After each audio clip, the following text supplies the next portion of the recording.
tous, merci pour votre présence.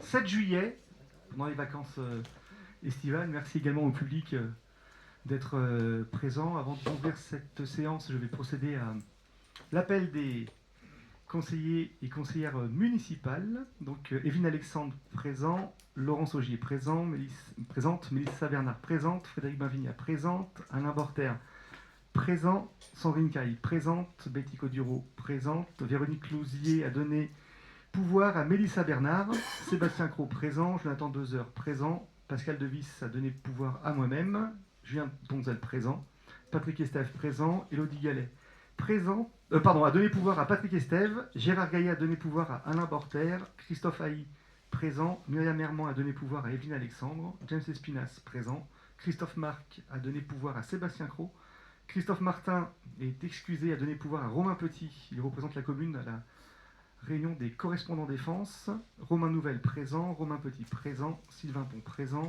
Géraldine Tonnet présente, Clarine Tessier présente, Patricia Zanon présente, James Sallet a donné pouvoir à Marie-Christine Lopez, Marie-Christine Lopez est présente et Joël Tour présente. Donc le quorum étant largement atteint, nous allons pouvoir débuter cette séance du conseil municipal par la désignation du secrétaire de séance. Et comme le veut la tradition, je vous propose de nommer Mélissa Bernard, première adjointe, Benjamin du Conseil. Est-ce qu'il y a des oppositions, des abstentions pour cette représentation? Je vous remercie. Je vais également vous demander de vous prononcer concernant l'approbation des procès-verbaux des conseils municipaux du 18 mai 2026 et du 5 juin 2026. Est-ce qu'il y a des observations, des questions? Je n'en vois pas. Est-ce qu'il y a des oppositions? Des abstentions? Je n'en vois pas. Donc ces deux comptes rendus sont adoptés et pourront être diffusés. Et pour débuter cette heure du jour, pour quelques questions financières, je vais laisser la parole à Christophe Haï, adjoint en charge des finances. Ah oui, petite chose, avant de débuter la séance est donc enregistrée. Si vous ne souhaitez pas figurer, je parle au public, figurer sur les enregistrements, merci de bien vous mettre au fond de la pièce pour être sûr qu'il n'y ait pas de problème au niveau du droit à l'image, donc c'est bon. Et si vous souhaitez intervenir, poser des questions, si vous voulez, parce que par rapport à l'enregistrement des séances, il faut bien parler dans le micro, donc si vous pouvez juste lever la main, et on se lèvera pour vous faire passer le micro, ce serait parfait en attendant qu'on ait un équipement un peu plus moderne, mais en attendant, on va faire comme ceci. Merci Christophe, à toi la parole. Merci, bonsoir à tout le monde. Le comptable public nous a adressé un état de présentation en non-valeur arrêté au 26 juin 2026 avec plusieurs créances non soldées. Les créances en question, 49,90 € au titre d'une facture de cantine, 55,91 € pareil au titre de la cantine et 7,92 € au titre d'une crèche. Donc le total de ces sommes représente 113,76 € que je propose de porter au compte 654.1 créance admise en non-valeur, en rappelant que l'admission en non-valeur ne constitue pas une annulation définitive de la dette, mais simplement un apurement comptable de l'état des restes. Le recouvrement peut toujours être poursuivi. Et donc il est proposé au conseil municipal de porter au 654.1 créance admise en non-valeur la somme de 113,76 €. Merci Christophe. Concernant cette délibération d'admission en non-valeur, est-ce qu'il y a des questions, des observations, des oppositions, des abstentions? Merci à vous. Christophe poursuit concernant une annulation de créances éteintes. De même, le comptable public nous a adressé une liste de créances non soldées, toujours au 26 juin, concernant 62,30 € au titre de la taxe locale sur la publicité extérieure, au nom de la société DMD Delorme Maître Démolition, et 65,47 €, toujours au titre de la même taxe locale, pour la même société. Donc la totale de ces sommes représente 127,77 € que nous proposons de porter au 654.2 créances éteintes. Là pour le coup ça signifie qu'on les abandonne et purement et simplement. Concernant cette délibération, est-ce qu'il y a des questions ou des observations, des oppositions, des abstentions? Je n'en vois pas. Merci. Nous allons procéder à plusieurs délibérations de décisions modificatives. Donc ce sont les délibérations 2026, 70, 71, 72, 73, 74, 75. Je vous propose, pour gagner du temps, puisque ce sont des délibérations qui ont le même objet, qu'on voit une par une les délibérations, par contre qu'on fasse un vote groupé si cela vous convient. Est-ce que vous y voyez un inconvénient? C'est bon. Christophe, à toi. Si vous avez, par contre, ça ne vous empêche pas de poser des questions, il n'y a aucun souci là-dessus, mais au moment du vote, on votera pour l'ensemble des délibérations qui ont le même objet. Merci. Alors, au fil du déroulement des comptes, on a pu constater que certains postes n'étaient pas correctement affectés par rapport aux dépenses que l'on souhaitait entreprendre. Premier point, concernant le service animation, culture et communication, nous proposons de modifier le budget puisqu'il n'y avait pas de somme prévue au titre de 2026 par l'ancienne équipe municipale. Nous allons donc l'alimenter en diminuant en contrepartie le virement à la section investissement. Le solde du budget qu'on nous a proposé, du budget primitif qui avait été approuvé, avait un gros solde de virement à la section investissement, bien au-delà des besoins d'investissement. Alors, concernant le poste animation, culture et communication, au titre du fonctionnement, on va toucher à 3 chapitres. Les charges à caractère général pour 50 425 €. C'est le plus gros poste, avec comme plus gros poste à l'intérieur les fêtes et cérémonies, qui représentent à eux seuls 27 100 €. Le deuxième chapitre qui est touché, c'est les charges de personnel et frais assimilés. Ça, c'est des cotisations sociales qui étaient sous-évaluées. Et puis, donc, la contrepartie, les 52 475 € en débit du compte virement à la section investissement. Et bien sûr, dans la section investissement, on va retrouver le mouvement inverse, ce qui permet d'équilibrer les débits et crédits et faire plaisir aux comptables. Je vous propose d'approuver cette décision modificative, mais je vais continuer. Oui, tu continues. Juste une petite précision pour les 23 600 € de fêtes et cérémonies. C'est pas un budget qui est dédié aux fêtes et aux cérémonies comment dire, de la municipalité. C'est ce qu'on met derrière la programmation culturelle. Voilà. Mais sur les comptes, ça s'appelle fêtes et cérémonies. Alors, de même, certaines dépenses de fonctionnement n'ont pas été prévues par le BP 2026 de l'ancienne équipe. Nous allons donc également modifier excusez-moi. Donc en termes des fonctionnements, 73 000 € avec 20 000 de fournitures non stockées, de fournitures de petits équipements, 3 000 de produits pharmaceutiques, ça c'est oui, 10 500 de location mobilière, 17 500 de réparation et d'entretien, 12 000 également pour le matériel roulant, etc. Tout ça pour 71 000 € et 2 000 € en titre de licence de brevet, de concession de brevet. La contrepartie des 73 000 €, pareil, équilibrée par la section investissement. Je vous propose donc de rajouter ces 73 000 € au budget de fonctionnement courant. Et puis troisième modification, afin d'alimenter le service médiathèque, et notamment pour fêter les 20 ans de la médiathèque qui est organisée le 3 octobre 2026, il convient d'affecter des sommes complémentaires au budget, à savoir 6 000 € en budget de fonctionnement, et pareil, toujours en contrepartie de 6 000 € en section investissement.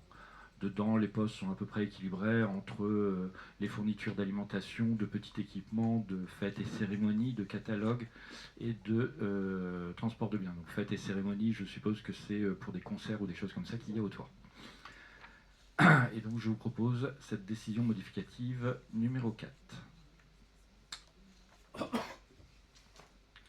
Enfin, je propose d'alimenter le poste 210 qui sont les travaux de voirie à hauteur de 50 000 €. Et là, pour le coup, c'est de la section investissement à la section investissement. On va simplement chercher dans la réserve foncière pour financer des travaux de voirie qui n'avaient pas été anticipés, mais auxquels on doit faire face, à hauteur de 55 000 € sur l'année 2026. Donc ce sera la modification numéro 5. Et non, pas encore enfin. Il est proposé également de modifier afin de préparer le budget pour la fête du cinéma, car le cinéma municipal fête ses 90 ans cette année. Et là encore, rien n'avait été prévu au budget initial. Donc afin d'alimenter cette manifestation, on va allouer un budget de 10 000 € de subvention à notre budget dédié du cinéma et 40 000 € à titre d'investissement pareil sur le cinéma. Ce qui fait en tout, on va retrancher de la section investissement qui était un peu en réserve sur le budget initial, 50 000 €. Je continue avec une décision modificative concernant cette fois le budget. On arrête là pour le vote. Non, juste une petite précision. Parce que dans les investissements concernant le cinéma, donc on impute une somme de 40 000 €, mais ayez en tête que ces investissements ils sont subventionnables par le CNC, notamment les différents projets de rénovation du cinéma en lien avec les 90 ans de l'équipement. Et donc on est obligé de prévoir, bien sûr, les investissements, de faire l'avance. Par contre, ensuite, on est remboursé à hauteur de 90% par le CNC, si tu veux. 90%. Attends. 90% sur le hors taxe, mais par contre, il faut qu'on prévoie la dépense, la somme. Voilà. Merci. Pardon, excuse-moi. Et donc, si je comprends bien, sur la TVA, on récupérera également une partie, à peu près 80%. Voilà, je passe au budget du cinéma.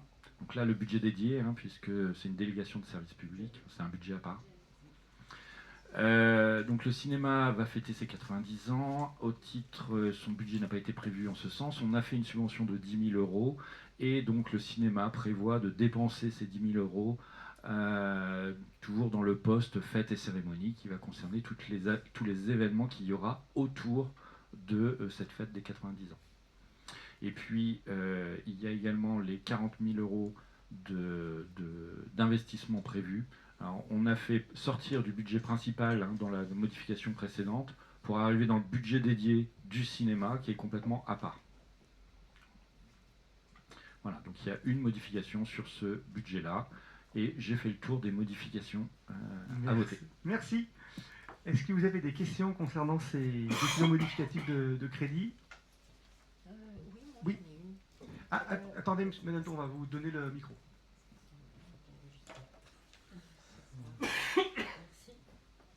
Oui, moi j'ai une simple question par rapport aux réserves foncières. Oui. Ces réserves foncières, elles sont faites, j'imagine, pour des dépenses liées au foncier, normalement. En fait, c'est l'excédent du budget antérieur qui avait été fléché sur la réserve foncière où on a de mémoire un solde, on va dire, créditeur de 2,06 millions €. Donc, pour les décisions modificatives, on pioche dans ce compte-là pour pouvoir, en gros, redistribuer les sommes en fonction des projets que nous avons. Voilà, c'est ça. En fait, c'était une volonté de l'équipe précédente de mettre un apport conséquent sur ce compte-là pour pouvoir lancer les projets du futur mandat. Donc, voilà. Mais il n'y a pas forcément d'acquisition foncière de prévu, c'est dans ce compte-là, voilà, c'est ça. On pioche parce qu'on sait qu'il y a moyen de récupérer les sommes nécessaires au sein de ce budget-là, puisqu'il est largement abondé, à hauteur, oui c'est ça, c'est 2,06 millions d'euros. Voilà. Okay. Est-ce que vous avez d'autres questions? Je vais mettre aux voix qui s'oppose à ces décisions modificatives, qui s'abstient. Adopté. Je vous remercie. Je vais laisser la parole à Mélissa pour 2 attributions de subventions. Du coup, pour la première subvention exceptionnelle, c'est pour les amis du CLAP 73, donc au niveau de l'aérodrome. On a une jeune chalaisienne de 21 ans qui a fait partie des 46 pilotes qui ont été sélectionnés pour faire un Tour de France en avion cette année. Donc on est super fiers de pouvoir l'accompagner. Et du coup, en contrepartie, bien sûr, elle porterait haut les couleurs de Châles des Eaux. Du coup, on vous propose d'accorder une subvention de 500 € pour cette jeune fille. Merci. Est-ce que vous avez des questions concernant cette subvention qui va aider une jeune fille, un jeune talent qui s'est formé au CLAP 73, aux amis du CLAP 73 de Châles des Eaux? Est-ce que vous avez des questions, des oppositions, des abstentions? Merci à vous, merci à elle. Merci pour elle, pardon. Ensuite.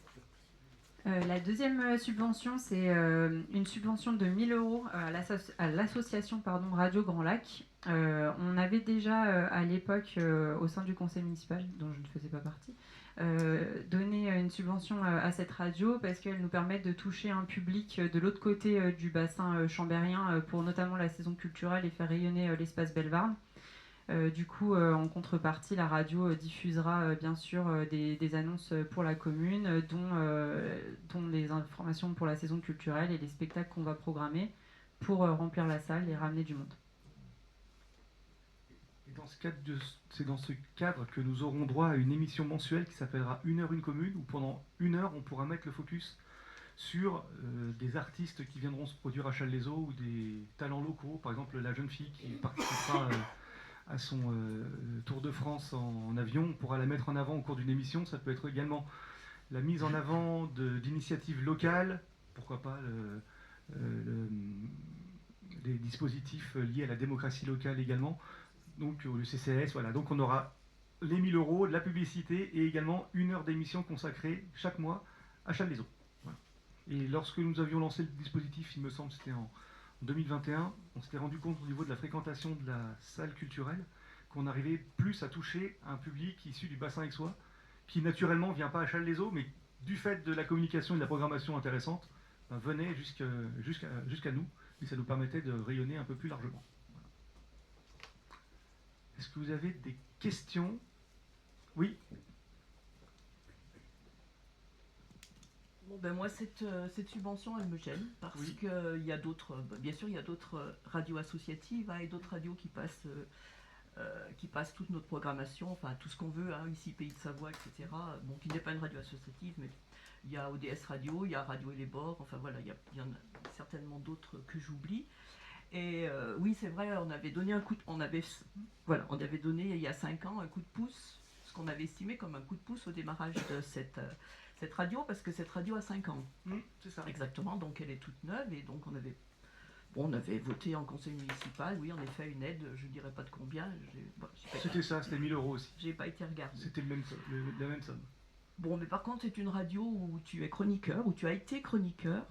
Je ne le suis plus. Oui, mais pourquoi tu ne retournerais pas être chroniqueur? Je ne me mettrais pas en travers. Donc, on peut déjà se demander où passe la neutralité des émissions mensuelles qui s'appellent donc 1 heure, une commune, puisque une commune qui subventionne, bon, je pense qu'il y a un problème de neutralité là-dedans. Et puis pour moi, il y a un conflit d'intérêt. À quel sujet? Il y a un conflit d'intérêt parce que pourquoi tu ne retournerais pas être chroniqueur sur cette radio?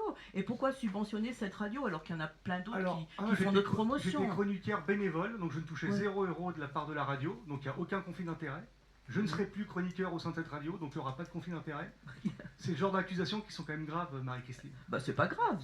Tu pourrais très bien retourner dans cette radio. Conflit d'intérêt, et je ne serai pas à l'antenne, pas tout le temps. Peut-être pour la première, pour expliquer le projet, le partenariat. Mais ensuite, on mettra en avant des services, des associations chalésiennes. Il y a un problème de neutralité quand même. Une association, une radio qu'on subventionne, comment veux-tu qu'il soit neutre par rapport à notre fonctionnement? Mais c'est pas une association, ils vont pas faire une émission politique, Marie-Christine, c'est pour mettre le focus sur des projets et la programmation culturelle. Que des projets culturels. Oui, les 90 ans du cinéma, les 20 ans de la médiathèque. Par exemple, si on a vu le partenariat, j'aurais parlé volontiers de l'inauguration de l'ère à vélo, parce que c'est quelque chose d'envergure qui est original. Je vois pas où est-ce qu'il y a des problèmes de neutralité. On a été sollicité par Haute Radio, qui demandait aussi une subvention qui était bien plus importante que les 1000 euros, c'est pour des raisons budgétaires, j'ai dit non. Enfin, j'étais chroniqueur bénévole, je ne le suis plus, je vois pas où est-ce qu'il y a un problème de conflit d'intérêt. Parce qu'il y a plusieurs Alors, radios associatives et d'autres radios qui font. Il y a la mode Servolex, ils sont en train de discuter avec Grand Chambéry pour un partenariat. Ils ont un partenariat avec l'Association des maires de Savoie, avec le Bourget du Lac, avec l'Abiole. Ils veulent se développer dans le bassin sud de Grand Chambéry et ça nous permet d'avoir une visibilité sur un territoire qui n'est pas le nôtre, qui est celui de Grand Lac.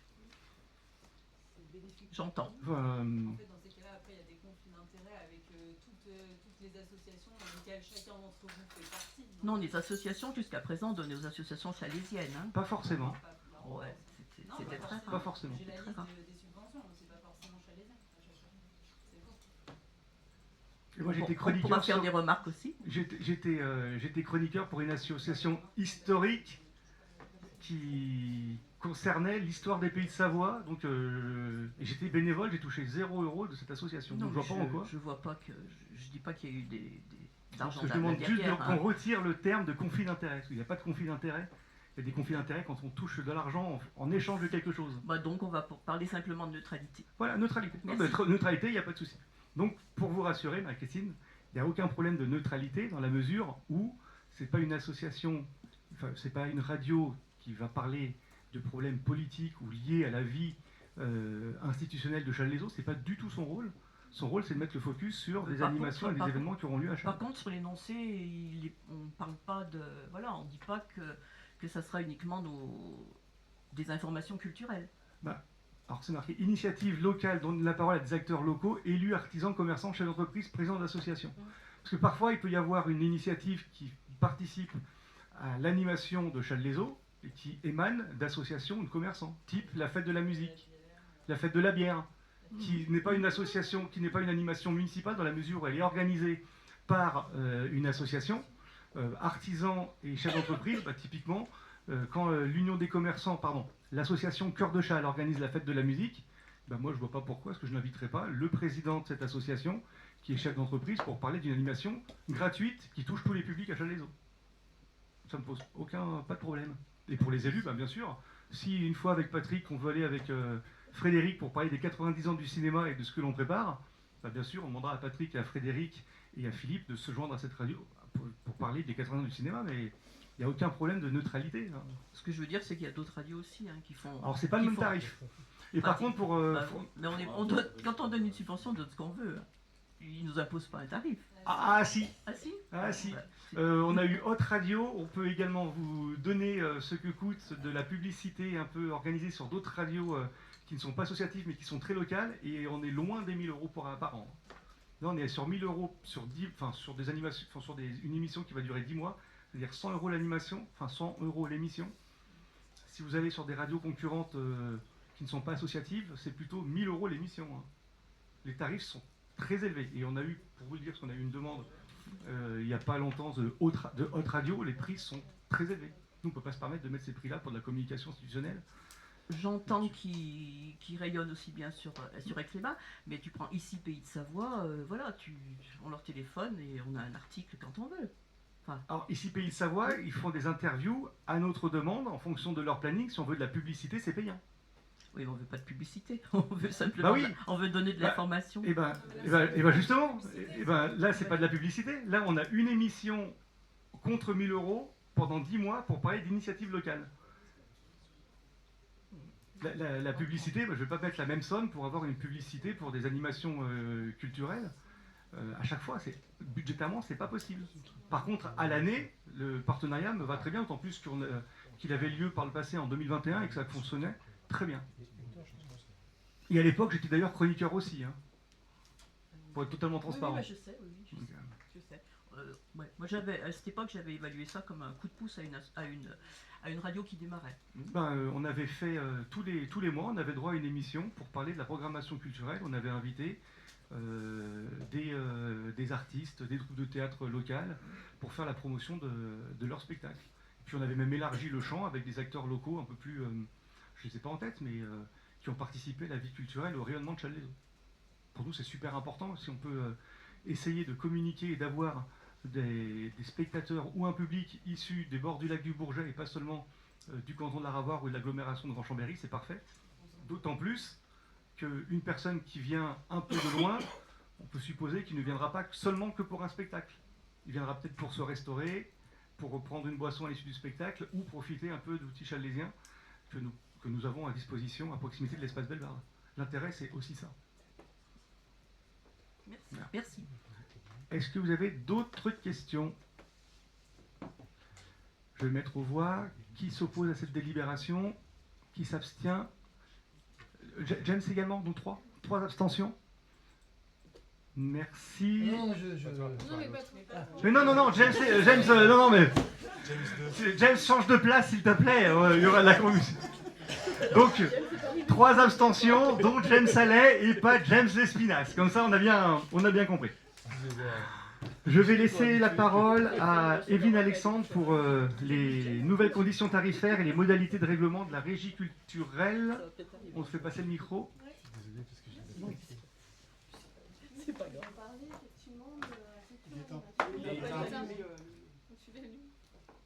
Il ira mieux comme ça.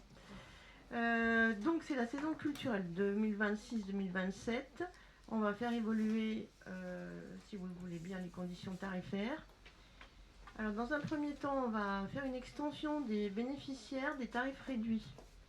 Jusqu'à maintenant, on avait le partenaire Savatou qui pouvait en bénéficier. Maintenant, il y en aura d'autres. On va essayer d'avoir le pass culture, le pass région jeune et la carte Hockey Savoie. Voilà, donc ça donnera des tarifs réduits au jeune public. Le pass culture, c'est national. Le pass région, comme son nom l'indique, c'est la région Auvergne-Rhône-Alpes. Et la carte Hockey Savoie, c'est le département de la Savoie. Voilà. On va regarder la grille tarifaire qu'on avait jusqu'à maintenant. Donc, elle était pour le tarif A de 25 € en tarif plein, B 15 €, C 10 € et exposition conférence c'était 3 €. Après, on avait des tarifs réduits correspondants et ça, on souhaite le faire évoluer pour avoir plus de possibilités en fait, en fonction des spectacles proposés. Donc, dans la nouvelle grille tarifaire, on vous propose le tarif A qui est 29 €, c'est un tarif unique qui sera appliqué principalement pour les printemps de l'humour, en fait, pour les têtes d'affiche. Voilà. Pour le B, ce sera des spectacles déjà un peu plus haut de gamme. C, c'est intermédiaire. Et en fonction des EOS et en fonction si c'est des tarifs pour les enfants ou un peu plus évolués. Voilà. Tarif réduit, donc on applique la même chose, on diminue à chaque fois. Et tarif jeune, c'est toujours le même, moins de 18 ans, c'est 7 €. Voilà. Et enfant de moins de 7 ans, c'est toujours gratuit. Voilà. Donc, particularité pour donc les printemps de l'humour. Pour les spectacles donc à 29 € catégorie A, on peut faire un tarif préférentiel de 50 € au lieu de 58. Voilà, soit 25 € par spectacle au lieu de 29. Voilà. Qu'est-ce qu'il y avait d'autre? Gratuité donc au spectacle de la saison culturelle. Bien entendu, tous les bénévoles et les membres extra-municipaux du conseil du comité culturel. Les conseillers municipaux délégués concernés par l'arrêté 2635 du 12 juin 2026. C'est-à-dire ce sont les conseillers délégués qui ne sont pas rattachés à un adjoint. Voilà. Et les gagnants des jeux concours. Il est également proposé de préciser les catégories des bénéficiaires des invitations au spectacle de la saison culturelle. Alors, on peut recevoir effectivement des invités d'artistes ou de compagnies dans la limite de 6 places par représentation. Le personnel municipal du service communication, animation, culture, les partenaires institutionnels, les représentants de la presse, les programmateurs d'autres salles de spectacle, les mécènes dans la limite de 4 places par spectacle. Sébastien, je pense, on vous dira plus tout à l'heure. Voilà, maintenant on va passer au mode de règlement. Jusqu'à maintenant, effectivement, la carte bancaire était utilisée pour la billetterie en ligne. On pouvait régler également en espèces et chèques à l'ordre du Trésor public, mais petit à petit, les chèques vont disparaître. Donc, du coup, on va proposer la carte bancaire sur le terminal de paiement pour le pass culture, le pass région et la carte OK Savoie. Donc voilà. Donc on vous propose d'approuver l'extension du bénéfice du tarif réduit aux détenteurs de la passe culture, région et carte OK Savoie. D'approuver l'ensemble des nouvelles conditions tarifaires de la régie culturelle, qui se substituent à celles qui étaient adoptées effectivement précédemment. D'approuver l'autorisation des nouveaux modes de règlement des billets et spectacles de la régie culturelle. Et d'autoriser Monsieur le maire ou son représentant à signer les conventions de partenariat ainsi que tous les documents nécessaires à la mise en œuvre de la présente délibération. Parfait. Merci Evelyne. Merci pour le travail qui a été fait aussi avec le service culture communication pour cette mise à jour des tarifs afin de pouvoir proposer une tarification qui soit au plus juste en fonction du coût des spectacles. Et il n'y en a jamais trop. Voilà. Et c'est vrai qu'on avait remarqué qu'il y avait un peu un écart entre le tarif A et B précédent, parce qu'on passait de 15 à 25. Et le fait de créer un intermédiaire, ça permettrait de ne pas forcément faire des tarifs de 20 à 25 euros pour des spectacles qui sont moins chers et donc permettre de baisser un peu la tarification de certains spectacles. Merci en tout cas, Evelyne, et merci au service. Est-ce que vous avez des questions concernant cette délibération? Oui. J'en avais juste une, c'est-à-dire qu'on pourra payer directement par carte bancaire quand on ira au spectacle. C'est l'objectif, oui. Ça. Attends, on va te demander de reposer la question pour qu'on puisse l'enregistrer. Ma question, c'était de savoir si on pouvait donc payer par carte bancaire directement en allant au spectacle. Donc aussi bien les cartes particulières ou les gens qui vont... L'objectif, c'est de faire pour l'espace Bellevarde et la commission culturelle comme au cinéma. Ah, c'est bien. Vous puissiez payer directement par carte. C'est vrai qu'on avait beaucoup de gens qui étaient stoppés parce que du coup, ils n'avaient pas leur carte bancaire, ils n'en avaient pas, ou ils n'avaient pas de chèque, etc. Donc on les faisait courir à la billetterie pour aller chercher du liquide. Donc il faut que ça change. Bien. Ok. Est-ce que vous avez d'autres questions? Oui. Oui, la carte OK Savoie, elle s'applique à des personnes qui sont majeures aussi? Non, c'est pour les collégiens. C'est pour les collégiens et c'est pas pour les majeurs. Non. Donc ceux qui ont la carte OK Savoie, ils sont forcément dans la catégorie tarif jeune? Oui, mais ils peuvent payer directement avec leur carte OK Savoie. Et dans ce cas-là, ils ont quel tarif? Le tarif jeune ou le tarif Ils ont le réduit? tarif jeune. Et en D'accord, fait, le fait de payer avec leur carte, c'est comme le Pass Culture. En fait, ils payent avec leur carte OK Savoie ou leur carte Pass Région ou Pass Culture. Et en fait, au lieu que ce soit, on va dire, les parents qui payent, et ben, c'est débité de leur carte. Directement sur la carte. Ok, parfait. Voilà, Très bien. ça. Merci. C'est ça. Merci. Est-ce qu'il y a d'autres questions? Est-ce qu'il y a des oppositions, des abstentions? Merci à vous. Je vais laisser la parole à Jonathan pour la convention tripartite avec le lycée hôtelier concernant l'utilisation du gymnase du parc. Merci Julien. Concernant le gymnase du parc, les conventions tripartites ont été arrêtées en 2014, de mémoire. C'était pas du fait de la municipalité, mais principalement de la région qui ne recommuniquait pas ses grilles tarifaires et qui ne voulait pas rentrer dans une négociation avec les communes. Et la situation, du coup, n'avait pas été réglée jusqu'à présent, c'est-à-dire qu'il n'y avait pas de convention qui liait le lycée hôtelier, la région et la municipalité pour l'usage du gymnase du parc, et notamment pour la participation aux frais de chauffage et d'entretien du gymnase, sachant que tout ce qui est les grands équipements sportifs, c'est-à-dire le parquet, les paniers de basket, etc., ça c'était bien à la charge de Grand Chambéry.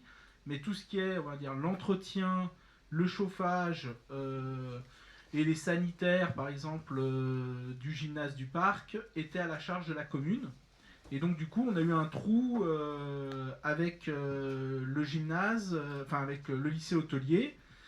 Et du coup, on a pu échanger avec donc monsieur De Groot, le nouveau proviseur, je crois qu'il est proviseur depuis 2 ou 3 ans du lycée hôtelier, et on a trouvé un terrain d'entente avec la région pour pouvoir mettre fin à cette situation de non-convention liant les 3 parties, région, lycée et commune.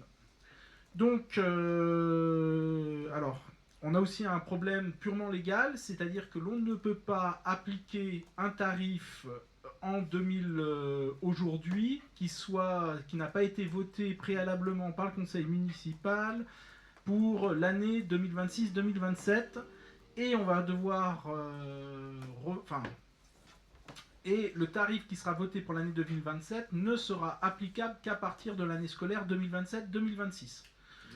2028, excusez-moi. Donc, ce qui veut dire qu'en fin de compte, on va devoir, dans cette convention, le premier acte de cette convention, c'est donc une convention à titre non gracieux de 0 € par heure. Et cette convention pourra être modifiée, et elle est déjà anticipée, c'est le tarif qu'on va nous demander de voter, de 12 € par heure, ensuite, pour l'année 2027-2028. Cette astuce, c'est vraiment pour qu'il n'y ait pas de blocage juridique avec la région, et que la région anticipe pour l'année 2027-2028 la dotation suffisante pour le lycée, pour que le lycée puisse nous payer les heures effectuées dans le gymnase. Sachant que cette convention, il n'y a pas que l'aspect purement, on va dire, financier, mais il y a aussi un aspect vraiment de responsabilité des parties. C'est-à-dire, si le panier de basket tombe sur la tête d'un jeune homme, est-ce que c'est de la faute de la commune, de Grand Chambéry, de la région, etc. Donc tous ces aspects-là, maintenant, sont réglés par cette convention. Ce qui est prévu, c'est donc une convention, on peut si tu veux juste la balayer très rapidement, juste descendre, vas-y, ça, voilà, pour que le point important, c'est celui-ci, c'est que dans cette convention, on voit bien qu'on a environ 380 heures effectuées d'enseignement à l'intérieur du gymnase, qu'il y a aussi mis à disposition un espace de rangement pour les enseignants. Et Mélissa, tu peux revenir après en haut, on parlera après. On a aussi en annexe à cette convention le règlement du gymnase. Donc, ce qui fait que pour la rentrée scolaire 2026-2027, d'un point de vue de la responsabilité de chacun, on est couvert. Et puis ensuite, pour 2027-2028, on pourra appliquer le tarif proposé de 12 € par heure. Et voilà, et donc on met au vote au conseil la possibilité d'autoriser monsieur le maire notamment à signer cette dite convention qui pourra être révisée tous les ans au niveau de son tarif. Merci. Et petite précision, donc ces 12 € par heure du gymnase, c'est pas de l'argent qu'on prend du lycée hôtelier. C'est la région qui verse une subvention supplémentaire au lycée hôtelier pour qu'on récupère les 12 €. C'est pas de l'argent qu'on en prend en supplément de ce qui se fait aujourd'hui, bien sûr. Est-ce que vous avez des questions concernant cette délibération ? Toute simple. Avant, c'était quoi? Avant 2024? 0. 0, toujours 0. Non, il n'y avait pas de convention. Non. Alors, pour l'enregistrement, Marie-Christine Lopez posait la question de savoir à combien s'élevait la somme avant 2024. Donc oui, c'était 0 € jusqu'à présent. Est-ce qu'il y a des oppositions? Des abstentions? Je vous remercie et je laisse la parole à Mélissa, toujours pour le gymnase du Parc, pour parler du règlement intérieur. Oui, du coup, sur le gymnase du Parc, on n'avait aucun règlement intérieur, alors qu'on en a un pour la plupart de nos établissements, dont le gymnase de Bellevarde. Du coup, on a dû mettre en place un règlement intérieur pour pouvoir réglementer tout ce qui s'y passe, notamment les états des lieux, comment ça se passe, comment le gymnase doit être rendu, par exemple les états de sol, etc. Et aussi pour que les associations en prennent connaissance lors des mises en place de conventions. Du coup, je pense que vous en avez tous pris connaissance, mais le règlement d'intérieur a été fait et annexé à la délibération. Et du coup, voilà, il faudra autoriser le maire à signer avec chacune des associations utilisatrices la convention d'utilisation et aussi à signer le dit règlement ainsi que tout document nécessaire à sa mise en œuvre. J'imagine que vous avez tous lu la convention de règlement intérieur. Est-ce qu'il y a des questions? Est-ce qu'il y a des oppositions, des abstentions? Merci à vous et nous allons poursuivre concernant la convention d'accueil en résidence d'artistes. Donc au niveau culturel, nous avons la possibilité, alors ce n'est pas forcément indiqué, mais également dans le but de percevoir des subventions supplémentaires du département de la Savoie, d'organiser des résidences d'artistes pour soutenir la création artistique du territoire. Donc il revient d'actualiser ce dispositif par une nouvelle convention de CRAT qui précise les conditions d'accueil des contreparties. Pour faire simple, nous mettons à disposition pour 25 jours maximum pour des résidences de création, c'est-à-dire répétition comprise, ou 15 jours pour les résidences de répétition uniquement, notre espace Bellevarde, lorsqu'il n'est pas occupé bien sûr, et en laissant une priorité si jamais nous devons avoir un cas de force majeure, donc nous demanderons, tout est prévu dans la convention, à l'artiste de libérer l'espace Bellevarde. Donc en échange d'un prêt de l'espace Bellevarde pendant X jours, donc 25 jours maximum ou 15 jours pour les répétitions, d'avoir des tarifs préférentiels lors de ce qu'on appelle la sortie de résidence. Donc si vous avez une résidence artistique pour un spectacle, je vous dis au hasard, de cirque, et que ce spectacle a un certain montant, on va dire un tarif complet, le fait d'offrir la résidence, ça nous permet d'avoir des tarifs beaucoup plus avantageux pour ensuite bien sûr les répercuter au public et peut-être pouvoir augmenter le nombre d'entrées, puisque vous le savez, plus le tarif est bas en fonction du spectacle, plus le public peut être nombreux à venir. Donc nous avons mis en place ce système de résidence en mettant à jour la convention d'artistes qui vous est proposée en annexe à travers 13 articles, et donc bien sûr convention qui sera signée par la structure d'accueil, c'est-à-dire nous, donc le maire ou l'adjointe en charge des affaires culturelles, et bien sûr la compagnie qui sera en résidence, sachant que tout ceci est cadré, qu'il y a des choses qui n'existaient pas, qui ont été rajoutées, notamment les cautions pour l'occupation de la régie, puisque nous demandons une régie complémentaire de 4 000 € pour l'utilisation de la régie, afin de bien inciter les troupes et les artistes à prendre soin de notre matériel, sachant que tout ceci est bien surveillé par notre agent William Ejarc, qui est très vigilant concernant l'utilisation de l'espace Bellevarde. Donc il convient de délibérer concernant ces résidences artistiques. Est-ce que vous avez des questions concernant cette mise à jour de convention qui nous permettra, oui, alors, comme je l'ai dit, c'est parce que nous pouvons bénéficier de subventions du département à chaque saison culturelle, et dans la grille de subventions, il est à chaque fois demandé, il est précisé que les villes peuvent bénéficier d'une subvention plus importante en fonction du nombre de troupes accueillies et du nombre de jours en résidence. Voilà. Est-ce que vous avez des questions? Est-ce que vous avez des oppositions? Des abstentions? Oui, c'est sur des troupes locales, oui. Donc, oui. Pardon? C'est une bêtise, je vous demandais si on pouvait héberger Céline Dion. Mais alors pour Céline Dion, ce serait un peu plus que l'espace Bellevarde, je pense. Et même si elle n'est pas locale, on oui, voilà, oui, c'est ça. Voilà. Est-ce que vous avez donc des oppositions, des abstentions? Adopté, je vous remercie. Je vais dérouler l'ordre du jour par cette délibération qui concerne la nomination de la salle sportive de l'espace Bellevarde. Oui, c'est normal, il y a eu une coquille dans la numérisation. Donc en fait, afin de rendre hommage à Roger Dumolard, qui était maire de Challes-les-Eaux de 1965 à 1977 et fondateur du club de basket Challes-les-Eaux Basket, il vous est proposé de dénommer la salle sportive de l'espace Bellevarde, en fait ce qu'on appelle la salle polyvalente, au nom de Roger Dumolard. Donc la salle s'appellerait salle sportive Roger Dumolard. J'ai rencontré la famille, donc son épouse et un de ses enfants en mairie, et ils m'ont confirmé leur accord le 11 juin 2026, et ça nous permettrait de rendre un hommage légitime à Roger, qui a été bien sûr fondateur du club de basket, maire pendant 2 mandats, président fondateur de l'association Connaissance de Châles et ses environs, mais jusqu'à présent, à Châles-les-Eaux, aucun lieu n'était donné à son nom, donc il nous paraissait normal de lui rendre hommage, sachant que ça s'inscrit dans un cycle d'hommage à nos anciens maires disparus, puisque nous allons travailler avec les familles pour rendre aussi hommage à Michel Morin et Daniel Grosjean. Mais par ordre chronologique, nous allons commencer par Roger Dumollard, et merci à la famille d'avoir accepté cette proposition. Ah oui, donc c'est normal que vous ne l'ayez pas dans le dossier, il y a eu un problème au niveau de la numérisation du document. Et alors moi je l'avais, mais on s'en est rendu compte tout à l'heure.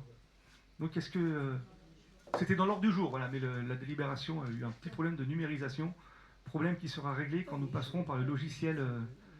Oui, des libres. Ouais.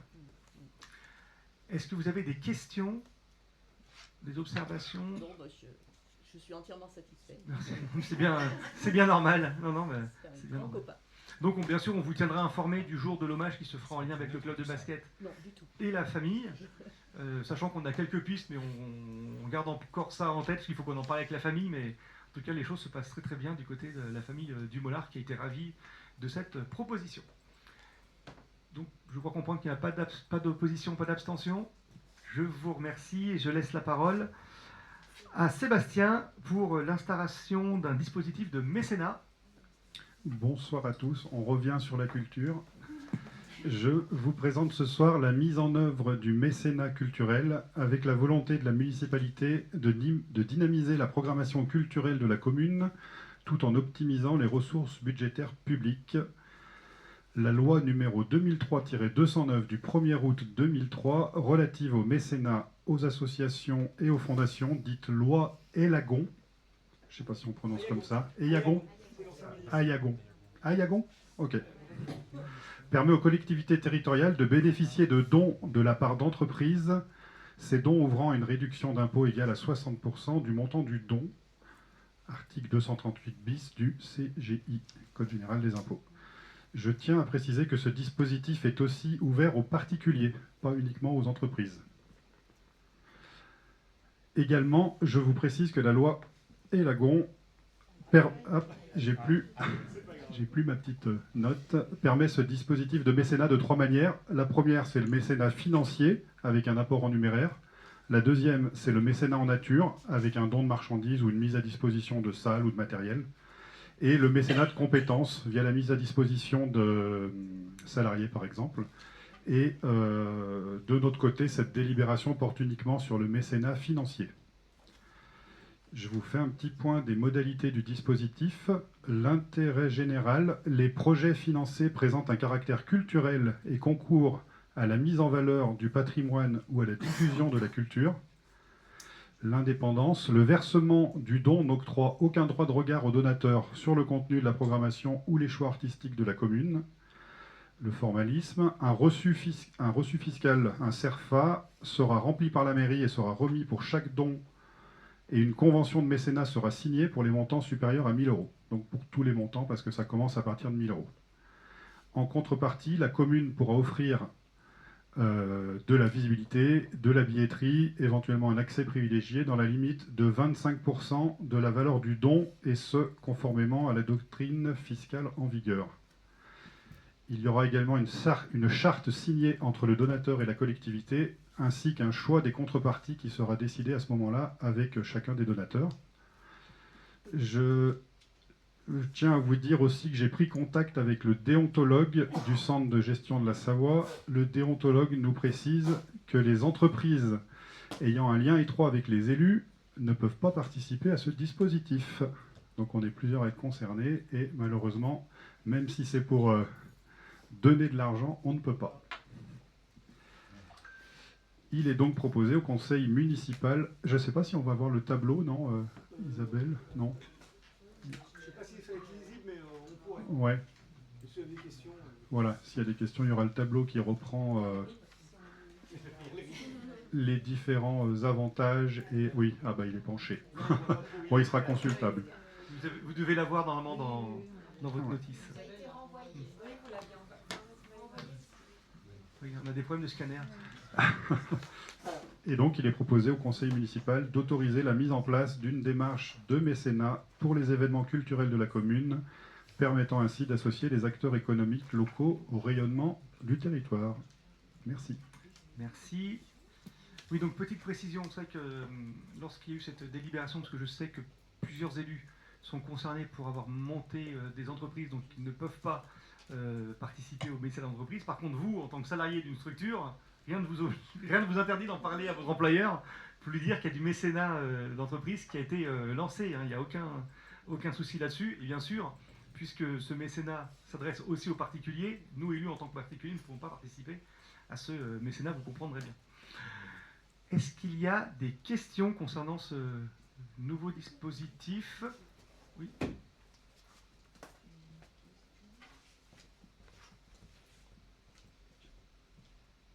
Moi j'ai une question parce que je vois dans le projet, donc il est proposé au conseil municipal à la fin donc d'annuler la délibération du 30 juin 2021. Oui, parce que nous avions déjà mis en place un mécénat d'entreprise.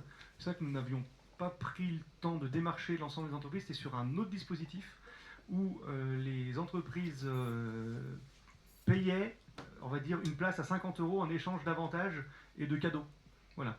Et c'est vrai qu'on partait plus maintenant sur un nouveau dispositif qui permet une défiscalisation et également quelques avantages que l'on peut donner à des entreprises en leur offrant des places.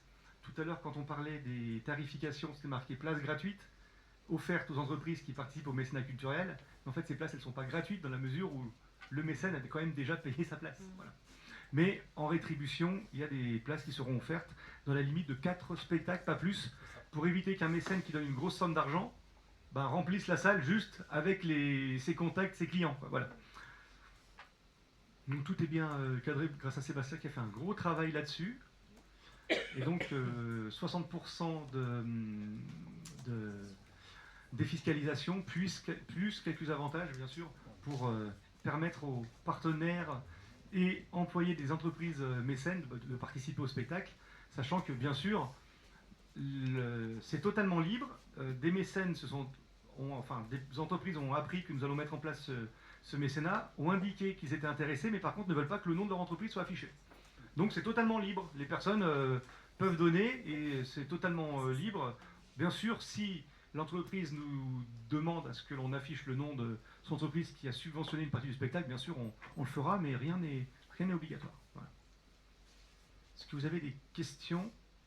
C'est vrai que maintenant, Elodie pourrait témoigner pour avoir rencontré quelques commerçants depuis l'élection. Quand on leur en parle, c'est vrai que c'est un dispositif fiscal qui est avantageux dans la mesure où ils s'investissent dans la vie locale, autre que du sponsorat de clubs associatifs. Donc là, vraiment, il y a une aide de la commune pour la programmation culturelle. Voilà. Est-ce que vous avez des questions? Est-ce que je mets aux voix? Est-ce qu'il y a des oppositions? Des abstentions? Je n'en vois pas, donc nous allons poursuivre. Sébastien, avec la charte du mécénat, tu viens d'en parler. Tu peux garder le micro. Non, c'est la crèche. Oui, c'est après. La charte du mécénat. En fait, il faut juste qu'on mette juste au-dessus, oui. Juste mettre en œuvre oui, juste avant le tableau. J'avais rien préparé là-dessus. C'est pas grave. Non, mais c'est pas grave parce qu'en fait, c'est dans le prolongement de la délibération que nous venons de passer avec la charte du mécénat qui sera signée par les parties. Et bien sûr, ça explique, c'est une charte qui sera donnée aux mécènes qui indique les différents dispositifs et avantages dont le mécène pourra bénéficier. Voilà. Et le tableau. Et c'est repris dans le tableau voilà, tout à fait. où on voit les différents avantages. Publicité, réseaux sociaux, mise en avant, panneaux dans l'espace Bellevarde. Complètement. Voilà. Est-ce que concernant cette charte du mécénat, il y a des questions, des oppositions, des abstentions? Non plus, merci à vous. Et je laisse la parole à Sandrine concernant le règlement de la crèche afin de se mettre en conformité avec nos partenaires, donc la CAF et la PMI, mais je te laisse nous expliquer tout ça. Donc, dans le cadre de l'amélioration continue de notre crèche, il est proposé de modifier son règlement intérieur. Cette mise à jour fait suite aux observations formulées par la PMI lors de sa visite et elle est indispensable pour répondre aux exigences de la CAF et être en conformité avec leurs attentes. Je vous propose donc d'approuver ces modifications. C'est des choses plutôt typiques, des conduites à tenir en cas de brûlure, la suppression de certains traitements de la pharmacie d'urgence, parce que, voilà, hormis les médicaments proposés par les familles sur ordonnance, évidemment. Et oui, il y a la suppression des chèques comme mode de règlement, qui est important et qui a... Et les gâteaux d'anniversaire les gâteaux d'anniversaire. Oui, c'est quoi là? Ah oui, oui. Il y a certains aliments et ils doivent répondre. C'est pas la suppression, mais c'est Ouais. dans la question.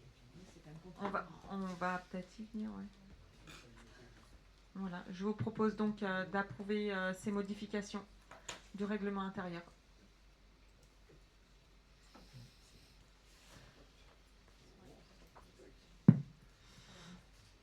Oui, qui aura lieu pour la rentrée de septembre prochain. Est-ce que vous avez des questions concernant cette... Je reviens sur le gâteau. Oui. Il y a une liste des produits et qui est responsable si un enfant fait une allergie au gluten ou je sais quoi, parce que ça n'a pas été... Les enfants allergiques, normalement, ont... comment ça un PAI. Non, un PAI. Oui, mais à la crèche, c'est pas connu encore. Pas encore connu. Je sais pas, faudrait voir dans non, mais c'est savoir qui est responsable ou pas responsable. Ce règlement, est-ce qu'elle débouche sur une nouvelle responsabilité et pour qui? Les responsables, c'est la directrice de la crèche et les parents. D'accord. Puisque du coup, ce règlement, il est signé par les parents. D'accord. Avant leur... sachant que c'est effectivement ce règlement, il va être donné là, maintenant jusqu'à la rentrée pour les nouveaux enfants qui vont arriver entre septembre et décembre. Et donc du coup, c'est un contrat entre les parents et la structure de la crèche. Donc effectivement, si des enfants ont des difficultés ou des allergies ou s'il y a des remarques des parents, après c'est des gâteaux très basiques, hein, ce qui est... c'est voilà, c'est pas moelleux au chocolat et mousse. Il n'y a pas de chocolat. Mais effectivement, il y a des noix des fois. Vous avez vu des noix et on est plutôt sur les plus les grands que les petits, parce que les petits sont sur des biberons, hein, donc les 3 mois, 18 mois, ils sont pas forcément tout de suite sur du gâteau. On est plus sur le groupe des grands qui sont sur les gâteaux. Et il y a un médecin référent. Oui, on a un médecin référent à la crèche aussi. Qui reçoit tous les parents et qui fait remonter aussi. Est-ce que vous avez d'autres questions?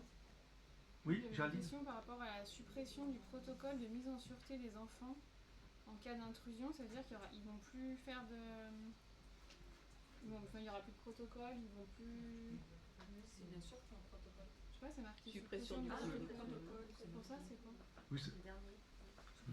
Suppression du protocole de mise en sûreté des enfants et du personnel en cas d'intrusion de personnes étrangères et établissements. On va se renseigner auprès de la PMI de la CAF. Par exemple, on a fait un exercice et il y en a d'autres qui sont programmés. Et justement, qui prévoit justement la mise en sécurité des enfants et du personnel. Non, mais ça doit être une coquille, on se renseignera. Ah, d'accord. C'est qu'en fait, c'est un protocole, mais qui ne doit pas être dans le règlement de fonctionnement de la halte garderie, mais qui est un protocole qui est présent dans un autre document lié à la sécurité. D'accord. Ok, donc ne vous inquiétez pas, les enfants sont toujours mis, bien sûr, en sûreté, mais le protocole n'apparaît pas dans le règlement intérieur de la crèche, mais dans un autre document. Oui, oui. Comme les exercices d'incendie, c'est tout à fait ça. Voilà. Et du coup, effectivement, la PMI a recommandé 2 protocoles intrusion. L'été, c'est très simple à faire, mais elle en a demandé un aussi en hiver. Ok. Et quand tout le monde dort. C'est suppression des mentions. Dans le règlement intérieur, ça fait partie d'un autre C'est pas que le protocole n'existe pas, c'est qu'il n'est pas dans le règlement intérieur, mais qu'il est dans un autre registre. Oui, alors on met aux voix. Est-ce qu'il y a des oppositions, des abstentions? Merci à vous. Sébastien, est-ce que tu veux nous parler de la convention de groupement de commandes Oui. pour la maintenance et l'hébergement du site internet de Grand Chambéry? Donc c'est quelque chose dont on faisait déjà partie, il me semble. L'agglomération de Grand Chambéry, elle est dotée d'une plateforme numérique qui permet la création, la gestion de sites internet. C'est destiné à être ouvert aux communes de l'agglo qui souhaitent refondre leur site internet. Donc nous, on utilise déjà la base de leur site internet. Je ne sais pas si vous êtes déjà allé sur le site de Grand Chambéry, mais c'est la même architecture. Il y a juste les couleurs qui changent.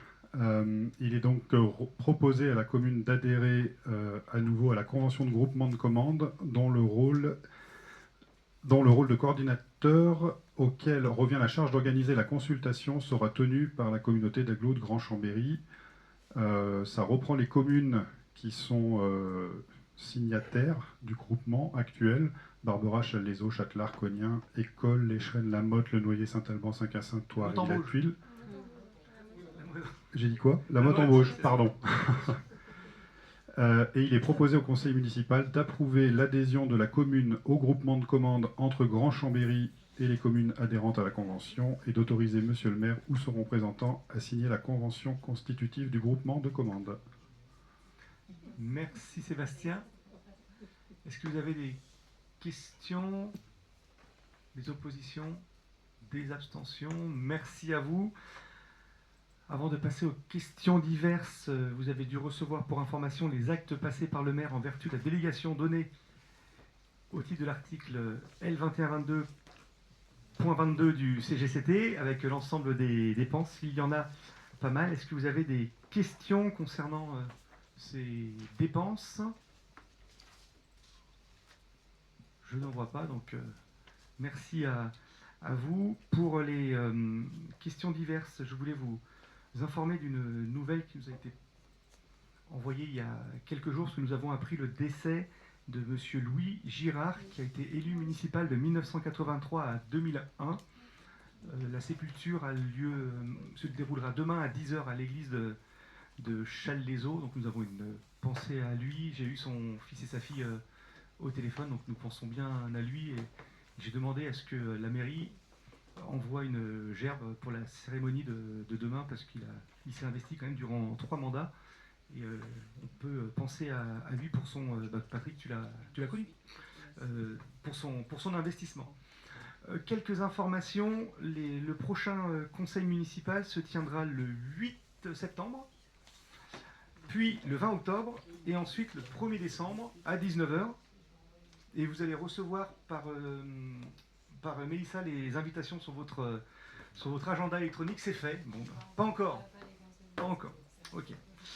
Ensuite, je vais porter à votre connaissance un document qui va être annexé au compte-rendu du conseil municipal, puisque nous avons reçu le 13 mai 2026 de la part des services de la préfecture, et plus précisément de la DDT, et du service Habitat et Construction, la fiche de calcul du bilan concernant l'article 55 de la loi SRU, puisque vous savez, puisque nous sommes dans une commune en rattrapage, nous avons l'obligation de respecter un plan triennal. Le dernier plan triennal était de 2023 à 2025. Et pour tout vous dire, le plan triennal, que ce soit quantitativement demandé à la commune de créer 41 logements locatifs sociaux. Et nous avons eu les informations officielles de la préfecture pour nous indiquer que nous avons, on va dire, bien rempli nos objectifs, puisque nous arrivons à un bilan dépassant l'objectif initial de 543%, puisque sur les 41 logements locatifs sociaux devant être attribués ou financés par les bailleurs, l'objectif était de 41 et on arrive précisément à 223. Et pour être complet dans l'information, le courrier a également indiqué les objectifs du prochain plan triennal 2026-2028, et ce prochain plan triennal s'élève à 54 logements, mais autant vous dire qu'en ayant dépassé l'objectif de plus de 500%, nous sommes largement en avance sur le plan triennal prochain. Donc c'est pour ça que nous allons, c'est un travail d'arrache-pied que nous avons avec l'équipe d'urbanisme et Frédéric, lever le pied sur les projets urbains afin de prendre le temps de la concertation, de l'aménagement des voiries, des zones de stationnement, le respect des coefficients de biotope. Bref, puisque nous avons de l'avance, nous allons mettre à profit dans les mois et années à venir pour pouvoir maîtriser au maximum notre urbanisme et lancer probablement à la rentrée un diagnostic urbain et écologique afin de mieux cerner les zones à urbaniser. Mais en tout cas, aucune inquiétude, même si je pense que vous vous en doutiez, les objectifs ont été allègrement dépassés puisque nous avons en bilan quantitatif un bilan triennal qui est largement satisfaisant puisque nous avons 223 logements locatifs sociaux sur les 41 qui ont été attribués par la préfecture, soit un taux de réalisation de 543,90%. Je ne peux pas vous donner le taux actuel, puisque nous ne l'avons pas encore reçu de la préfecture. Normalement, on aurait dû le recevoir au mois de mars, mais nous l'attendons encore.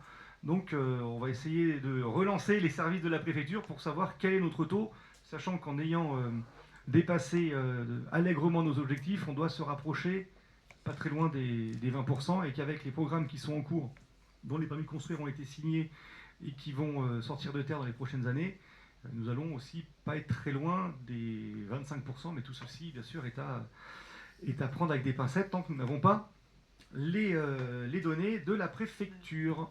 Mais, le document sera annexé au compte rendu du conseil municipal sans aucun souci. Mélissa vient d'envoyer les convocations pour le conseil municipal, donc merci à toi. Avant de... Oui. Avec les 3 dates? Oui, avec les 3 dates, oui. Ok, Oui. d'accord. Voilà. Ok, super. Donc je vous donne rendez-vous le 13 juillet pour le feu d'artifice, traditionnel feu d'artifice, et également le 20 juillet à l'inauguration des terrains de tennis et de pickleball, pardon. Donc nous verrons, et l'information et l'invitation a dû être envoyée par l'équipe de la com il y a quelques jours, donc n'hésitez pas à venir pour inaugurer ce bel équipement. Et après nous nous reverrons à la rentrée, notamment pour le forum des associations, mais nous sommes disponibles bien pendant tout l'été. Donc merci à vous, et puis je vous souhaite un bel été à tous si nous ne nous revoyons pas. Mais est-ce que vous avez des questions avant de terminer cette séance? Oui, Evelyne. Pas de questions, c'est simplement pour dire aux personnes qui se sont engagées à venir le 13 juillet Oui. pour faire la circulation, donc de venir à 20h45. Oui, on enverra un petit courriel pour indiquer les lieux de rendez-vous et les lieux de surveillance de circulation. Oui. Non, mais on s'en occupe, on va envoyer un mail d'ici demain ou après-demain pour être sûr. Merci du rappel, l'équipe. Oui. Ça devrait le faire, on va refaire un point, mais ça devrait être. Merci à tous, bel été, et puis nous revoyons bientôt aux différentes inaugurations et manifestations qui ont lieu sur Challes-les-Eaux dans les prochaines semaines. Merci.